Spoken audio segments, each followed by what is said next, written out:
তিন ধরনের ঘরে যে কোনো সময় আল্লাহর আযাব আসতে পারে। তিন ধরনের ঘরে যে কোনো সময় আপনার আল্লাহর গজব পতিত হবে। এই তিনটি কাজ যে ঘরের মধ্যে হবে, এই তিনটি কাজের সঙ্গে যে ঘর জড়িত, সে ঘরের মধ্যে যে কোনো সময় আল্লাহর রহমতের ফেরেশতা আযাব নাজিল করবে, আল্লাহ নিজে আযাব নাজিল করবে। এই তিনটি কাজের সঙ্গে যে ঘর জড়িত থাকবে, এই বিষয়গুলো আমাদেরকে জানতে হবে। আমাদের কোন কাজের কারণে আমাদের পরিবারের মধ্যে আযাব আর গজব না যে কোনো সময় নাজিল হতে পারে। এই তিনটি বিষয়ের মধ্যে এক নাম্বার হলো, যে ঘরের মধ্যে পুরুষের থেকে নারীর আওয়াজটা বেশি, এটা আপনার স্ত্রীর জানা উচিত। পুরুষের থেকে যে নারীর আওয়াজটা পুরুষের গলার থেকে বেশি, চিল্লাচিল্লি চেঁচামেচি, স্বামীর ওপর আধিপত্য বিস্তার করে যে নারী, এই ঘরের মধ্যে যে কোনো সময় আল্লাহর আযাব আর গজব আসতে পারে।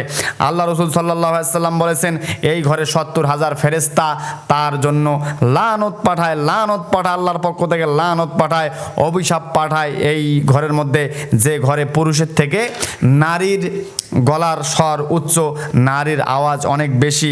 তাই আমাদের মা বোনদেরকে স্বামীর ওপর চেঁচামেচি চিল্লাচিল্লি করা যাবে না, স্বামীর থেকে উঁচু গলায় কথা বলা যাবে না, স্বর নিম্ন করতে হবে, কোমল ভাষায় কথা বলতে হবে। এইটা করতে যদি আপনি ব্যর্থ হয়ে যান, আপনার ঘরের মধ্যে যে কোনো সময় আল্লাহর আযাব আর গজব আসবে। এর জন্য আপনি প্রস্তুত থাকুন, হয় আমল করুন, না হলে এই আযাবের জন্য আপনি প্রস্তুত থাকুন। ২ নাম্বার, যে ঘরে কারো হকের টাকা মারা আছে, আপনি কারো হকের টাকা হক নষ্ট করে, কারো দুর্নীতি করে, কারো টাকা আপনি মেরে আপনার ঘরের মধ্যে রেখেছেন, সেই টাকা ভক্ষণ করেন, সেই টাকা দিয়ে ইট বানিয়েছেন, বিল্ডিং বানিয়েছেন। যে কোনো সময় এই বিল্ডিং ধসে পড়বে, যে কোনো অসুস্থতার কারণে, যে কোনো বিপদের মধ্যে পড়ে এই বিল্ডিংয়ের ইট পর্যন্ত আপনাকে বিক্রি করতে হবে। আল্লাহ নবী মুহাম্মদ সাল্লাল্লাহু আলাইহি ওয়াসাল্লাম বলেছেন, হাদিস নেভার বি ফলস, আল্লাহ নবীর দর্শন কখনো মিথ্যা হয় না। কারো হকের টাকা যদি মেরে দেন, আজ হোক কাল হোক ৫০ বছর পর হোক, এই ঘর আপনার থাকবে না, এই ঘর মাটির সাথে আল্লাহ পাক মিশিয়ে আপনাকে দেবে। যে কোনো সময়, যে কোনো দিন আপনার এই ঘরের মধ্যে আযাব আর গজব নাজিল হবে, এই ঘরের মধ্যে কোনো বরকত হবে না, এই ঘরের ইবাদত আপনার অনেক সময় কবুল হবে বলে আমার মনে হয় না। তাই এই কাজ থেকে আমাকে বিরত থাকতে হবে।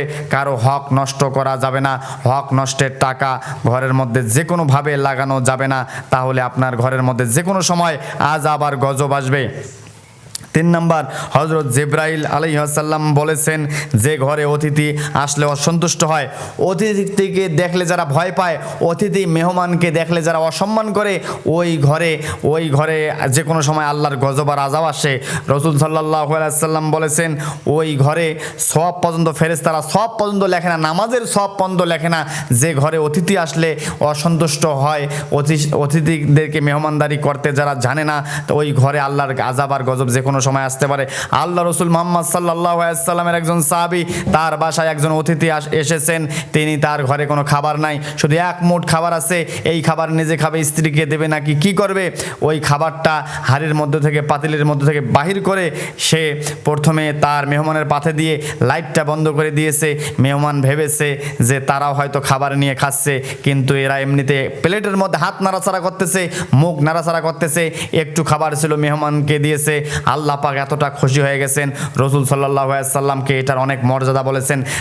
প্রতিটি ধর্মে মেহমানের মর্যাদা অনেক আছে। এমনকি হিন্দু ধর্মে গীতার মধ্যে বলা আছে, অতিথি নাকি দেবতাদের মতো, অতিথি নাকি নারায়ণ। অর্থাৎ আমি হিন্দু ধর্মের কোনো মেসেজ গ্রো করতে চাচ্ছি না, আমি বলতে চাচ্ছি প্রতিটি ধর্ম মেহমানদেরকে যে সম্মান, রেসপেক্ট করেছে, এটার মর্যাদা বলেছে। এবং মেহমানদেরকে অসম্মান করার একটি বিরাট ক্ষতি। আপনি হয়তো ভাবতেছেন মেহমানরা সংসারের মধ্যে রিজিক নিয়ে আসে, বাড়ির মধ্যে রহমত নিয়ে আসে। ৩ শ্রেণীর ব্যক্তি আল্লাহ পাক রহমতের দৃষ্টিতে যাদের দিকে তাকায়, তার বাসায় মেহমান পাঠিয়ে দেয়, এটা হাদিস শরীফের কথা। তাই মেহমান আসলে খুশি হবেন, মেহমানকে যথাসম্ভব যথেষ্ট পরিমাণে সম্মান, শ্রদ্ধা, আদর, আপ্যায়ন করবেন, আপনার সংসারের মধ্যে রিজিক বাড়বে। মেহমান দেখলে অসন্তুষ্ট যদি হয়ে যান, তাহলে আপনার সংসার থেকে বরকত উঠিয়ে নেবে, যে কোনো সবাই আল্লাহর আযাব আর গজব আপনার সংসারের মধ্যে আসবে। এই ৩ ধরনের কাজের সঙ্গে যে ঘর জড়িত থাকে, ওই ঘরের মধ্যে আল্লাহর আযাব আর গজব আসে। আল্লাহ যেন আমল করার তৌফিক দান করে, আমিন।